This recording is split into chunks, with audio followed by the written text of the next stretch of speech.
and welcome to another episode of Open Banking Expo TV. This is the first in a series of 3 episodes in partnership with Experian as we explore the future of cloud. I'm Ellie Duncan, Head of Content here at Open Banking Expo, and today I'm delighted to be joined by Stephanie Leroy, Senior Director Global Product Management at Experian, and Hayley Viner, Products Lead UK Payments at ClearBank.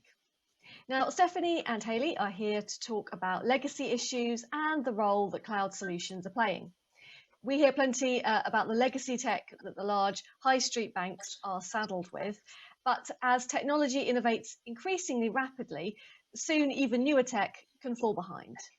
This is where cloud-based solutions come in, helping banks to make the customer journey seamless and keeping financial institutions at the technology cutting edge. Welcome both to Open Banking Expo TV. Stephanie, lovely to have you with us today. Hi, Ellie, and thanks for the introduction. Tell us a bit more about your role, if that's okay, Stephanie. So basically, I'm leading the commercialization of Experian cloud-based credit decision solutions globally, focusing on mid-market. And before that, basically, I built my experience managing Experian client needs on decisioning software, working with large organizations to improve their customer journey and optimize their ecosystem. I work on global product management for nearly 15 years, and I've been part of several transformation phases, such as evolving our suite of software to cloud technology. I'm based in Experian Monaco office, and I'm living in the south of France, where I was born. Well, that sounds lovely. Thank you so much for joining us. And Hayley, let's hear from you, if we can, a bit more about your role and what that entails, please. Sure, thanks for having me as well. So I'm Hayley Viner and I'm the UK Payments Product Lead here at ClearBank. We support e-money institutions, fintechs and agency banks with market-leading cloud-based payment solutions. I have about 16 years experience in payments product at a number of tier 1 organisations, including a couple of the high street banks that you mentioned at the beginning in your intro about talking legacy tech. So a bit of experience that lends well to what we're trying to achieve here at ClearBank. Yeah, absolutely. And with that in mind, let's get underway. So, as we said, I talked about legacy issues in my introduction there. Now, the context around that is usually sort of the legacy tech systems of the high street banks. Stephanie, I know it might sound like a basic question, but I think it's a good place to start. What do we mean when we're talking about legacy here? Yeah, it seems a simple question, but I think it's very important to remind where we are starting from. So legacy system, I mean, a set of computer system, software application, process, and technologies that can no longer be maintained or easily updated. It can be already out of support or in extended base support, and so out of support very soon. They are different signs that indicate that we talk about legacy systems, especially when we talk about integration with other systems, where this kind of integrations become a challenge because of different technologies, different support levels around it. We also have challenges to find skills to maintain this kind of systems, and that's a very good sign. And these skills can be in-house or when you are hiring people to maintain these legacy systems, and when also you are looking for providers. Another sign is about maintenance costs, which can be very high and increase. So basically, especially when you have to run tests for maintaining security and resilience, this kind of costs are going to increase massively. We can talk about performance, which is potentially dropping as soon as you implement workarounds and adapters to manage all these different legacy systems and technologies. Finally, upgrades. Upgrades are expensive, complex, or even impossible on legacy systems, and generate, of course, extra costs. But this sounds a bit negative picture, but in fact, very often it works well. Many organizations find these systems convenient and operational and still widely use it. So to convince financial institutions to change their legacy systems, we have to provide a good value proposition. And the cloud is one. The cloud is definitely a great enabler to transform our business. And Hayley, you mentioned at the top there that you have some experience working at some of these high street banks. So when we're talking about this legacy tech that Stephanie described so well there, how old are we talking? Yeah, and Stephanie, as you said, described it perfectly. Decades, really, if you consider how long some of these banks have been around and the mergers and acquisitions that have taken place within some of these banks, you end up with multiple systems that are kind of layered and interwoven. And then when you factor in the function of some of their key systems, so payments processing, obviously it's fundamental to a bank and their infrastructure, you can see how easy it is for a bank to end up shying away from replacing it and from doing anything other than the bare minimum to keep their existing infrastructure running for kind of fear of getting it wrong, really, because it can carry real consequences for the banks, their customers, and ultimately the economy with some of these really large players in the market. And Stephanie, you mentioned, you know, in talking about legacy tech, you said it all sounds a bit negative, which it sort of does, and obviously having legacy tech systems is perceived as a bit negative. But how do you think, Stephanie, that firms can create their own legacy as their business grows? I really think it's an in-life journey. So I think financial institutions can easily create their own legacy systems when they start integrating various data sets from different sources, like a bit of spaghetti, if you want. It can happen when the business grows to new locations, new lines of products, extended consumer services to SME, and many more scenarios. And this is something that we observe a lot in mid-market, such as fintechs, who created their business quite recently and using different technologies from different vendors. But in my experience, we also observe that with large organizations, which come with a huge history. And in that history, they build several in-house systems and data sources, again, mixing up a lot of in-house type of developments plus external providers. So it can easily create this kind of huge legacy infrastructure and IT in-house. This is really what I observed in a very large bank in Australia, and we have similar scenarios in the UK and in EMEA. And for that particular bank, they retail banking infrastructure was outdated, about 30 years old, and highly fragmented, with plenty of systems and processes to manage the different life cycle of their product, whatever, if it was for onboarding, customer management, and collections. And this legacy infrastructure was really costly to maintain and difficult to integrate with digital channels, very slow to implement. Basic changes like just changing a risk policy was something taking a lot of effort and cost. So they end up with a solution on legacy system that was taking months to have an enhancement being made because they have to retest all scenarios all the time and so on. So definitely, I think legacy systems have been created over time. It's life to follow the business needs, the regulation, how this is evolving, and also strategic and structural changing. So moving to the cloud is an opportunity to review how you want to best serve your clients.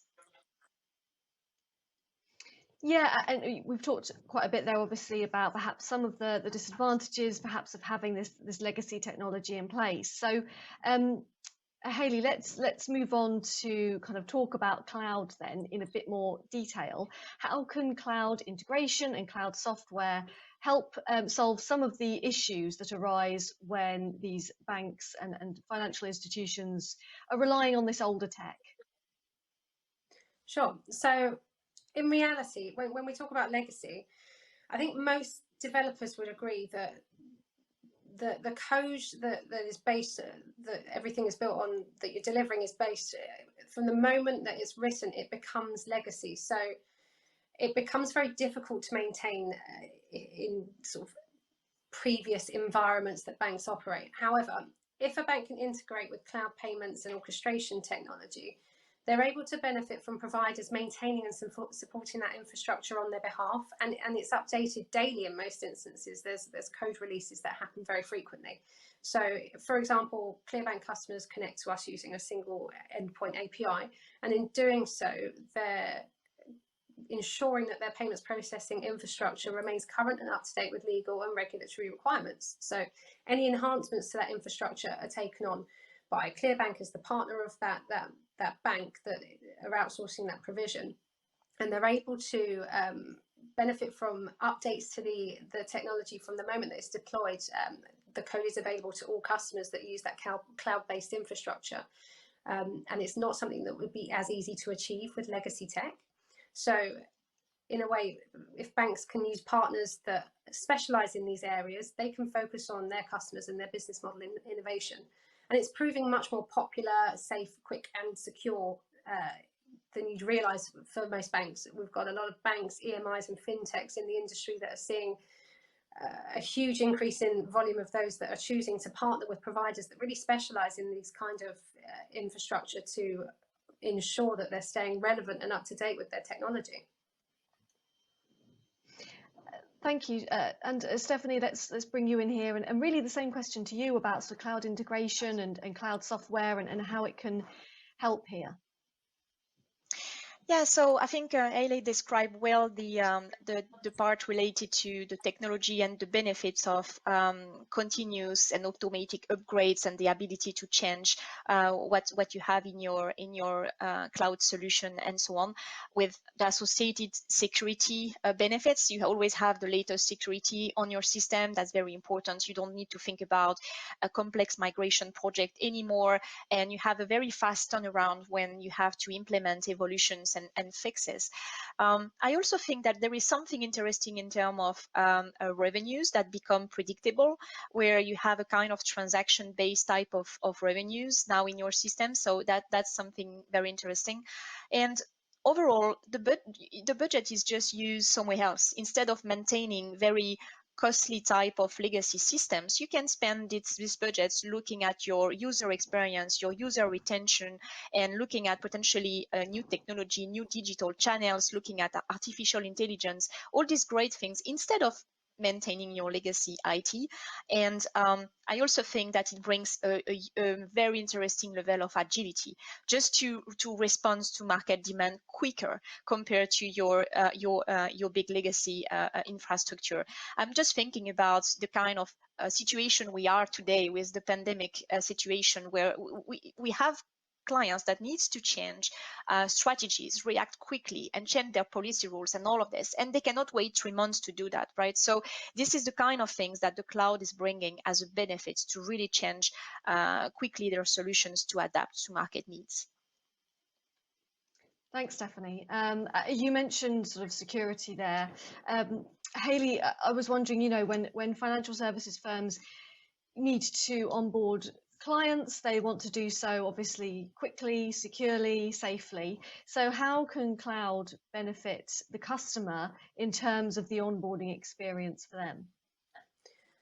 It's a great question, and it's a really exciting situation actually, because cloud-based services have really allowed banks to revolutionize the onboarding processes and timescales for customers in their retail segments, corporates of all sizes, right through to the financial institution relationships, bank-to-bank relationships that you see.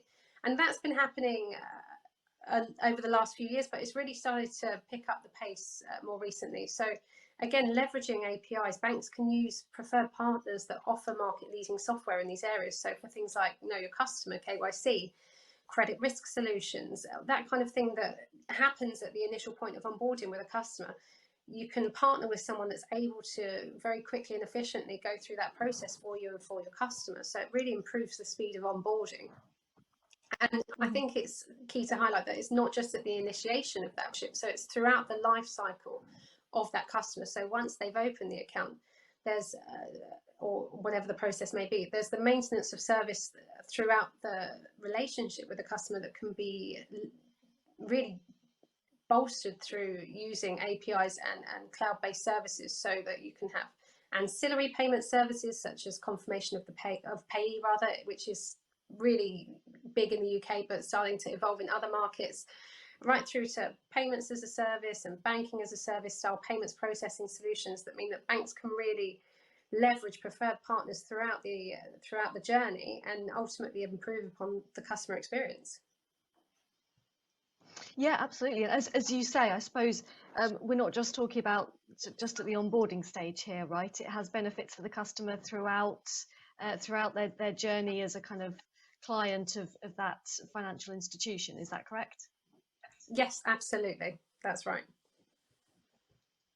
Great. So, Stephanie, I want to come to you for a minute and find out sort of what type of cloud solutions can assist, as Hayley mentioned there, with ongoing engagement. So once a customer has been onboarded, they're staying around, hopefully as a long-term customer. What can cloud do here? Yeah, well, as Aile described, so we typically use the cloud solutions to ease the customer onboarding, and which means collecting data with minimum of friction, and use artificial intelligence to interact with customers and apply machine learning models to provide quick results, whatever, if it's a decision, a risk grade, affordability statements, an offer, etc. It depends on the vertical market and the product associated, because that's applicable to financial services, but as well retail, insurance, utilities, telco. And that's exactly what Experian offers today on cloud with their credit decision software suite. But as we said, we can also create cloud solutions to manage customers for upsell and cross-sell opportunities, adjusting offering to customer profile and behaviors, and really adapting, for example, the credit limits to temporary constraints, whatever if the constraint is coming from employment or family situation. And also, why not reviewing a payment plan when an employment issue is coming? And finally, cloud solutions can also support customers during their collections process when it's early debt or even after that. And the user experience is even more important when the customer encounters difficulties in his life. And this is where we can have very interesting cloud solutions to manage this kind of situation.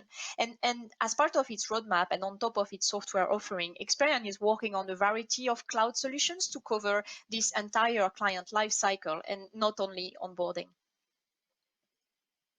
Thanks, Stephanie. Let's stick with you actually, because I want to find out where else cloud can help to reduce the bottom line, but at the same time sort of help to grow revenue.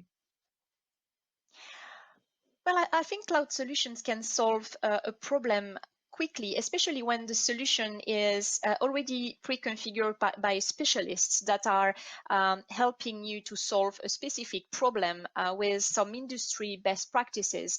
And also when all the different data you need are already in there. And that's the example of the Experian Credit Bureau data. But that's very important to have this data ready to be consumed, to design risk strategies and to take well-informed decisions. And also, I think, again, spending your budget in other area is so important to think about when we go to the cloud, and really investing on new technologies and so on. That's a good point, I think. So, Hayley, same question to you really about where the cloud can help banks and other financial institutions to kind of cut some of those costs on the bottom line, but also to help grow revenues. Sure. So one key component that I have a lot of experience in is payment processing. So I'll talk about that. The cost and speed of connectivity in different markets can be really onerous for banks. So being able to use BaaS, or banking as a service, or cloud-based agency and platform as a service solutions have enabled so many new players in the market to set up core payment processing as an element of what they need to deliver, and increase time to market and reduce costs from the outset. Leveraging a strategic partner such as ClearBank, who specializes in payment connectivity, means that you're outsourcing the access to key payment schemes to support your customer needs quickly and safely, whilst seeing direct cost savings from the cost of connectivity to a scheme direct participation, or operational processes that would sit around that, and software maintenance costs. That's just a couple of points that spring to mind in terms of initial cost savings that could be seen from using cloud-based technology for a bank. Great, thanks, Hayley. And with all this in mind, then, Stephanie, is this the end of sort of legacy tech as we know it, do you think? Well, I think my answer will be different if we talk about very large organizations and mid-market.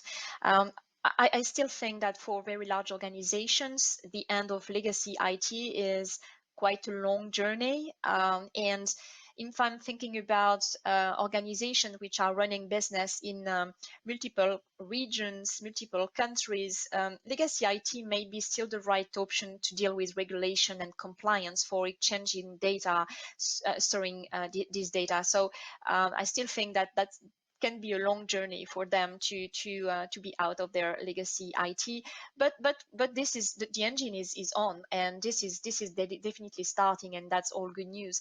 I also think about some geographical exceptions where storing that data outside of the country is too regulated sometimes for being managed by a cloud vendor. I'm thinking about countries like Russia, Turkey, China. It's so hard for them for the moment to manage such kind of data exchange and storing. So they are doing some kind of evolutions locally, but to have a use of an external cloud vendor, it's still a challenge. And on the other side, we have the mid-market, which is more recent and also sometimes already more focused on cloud services. So I think in this area, yeah, cloud services are just dominant already, and legacy IT will be just by exception. So that's really my perspective, and I really think that these two aspects I need to take into account when we talk about the end of legacy IT. Yeah, okay. And Hayley, do you agree with that? With what Stephanie has said there? Yeah, I'd also refer back to my point earlier around from the moment code is released, it kind of gets to a legacy stage anyway. So it's always going to need to be maintained to ensure that cloud-based solutions don't end up becoming legacy IT as well. So that being said, the beauty of cloud-based services does mean that once integrated within a company, it's much quicker and easier to review and update code and deliver that benefit to an end user. Stephanie, finally then, what advice would you give firms looking to review, what's under the hood of their current system, and your key kind of pointers perhaps for migrating to the cloud if that's what they decide to do? Yeah, so I selected 3 advices, even if I'm sure I will have a long list, but I would say the first one would be save time and efforts. I think we need to think about what you really need to control as self-service, such as your strategies, data assets, and also in parallel, what can be predefined for you from industry best practice. I think moving to cloud technology can also be the opportunity to consolidate your different businesses into a unified platform, or at the opposite, create a meaningful set of microservices and APIs for driving different parts of your business independently. So that's the first advice I would have. The second one is limit the risk. Think about the benefits of the monthly transactional fees rather than multi-years large investment and associated risk to that. This is even more important in the pandemic and post-pandemic periods we have to deal with, right? And my third advice would be focused. Be focused on the right things. And for me and from on my perspective and my experience, I would say be focused on the job to be done, and the best user journey that you want for your customers is very key. Before thinking about technology, platform, and systems, I think a lot of vendors provide cloud solutions, but only few come with a very strong expertise in credit decision industry globally, and I think that's what Experian does. Mm-hmm. Great. Well, thank you, Stephanie. I'm sure there's plenty of advice and pointers there that firms can take away with them. Unfortunately, that's all we have time for today, but I'd like to thank you both, Hayley and Stephanie, for joining me. It's been been great to have you on Open Banking Expo TV. And I think it's been a great way to kick off this kind of longer discussion in partnership with Experian about cloud and the increasing role it's playing. So great to have you both with us. And thanks to all of you for watching. If you'd like to watch back previous episodes of Open Banking Expo TV, then go to the website openbankingexpo.com and to the on-demand section there. Thanks very much. Goodbye for now.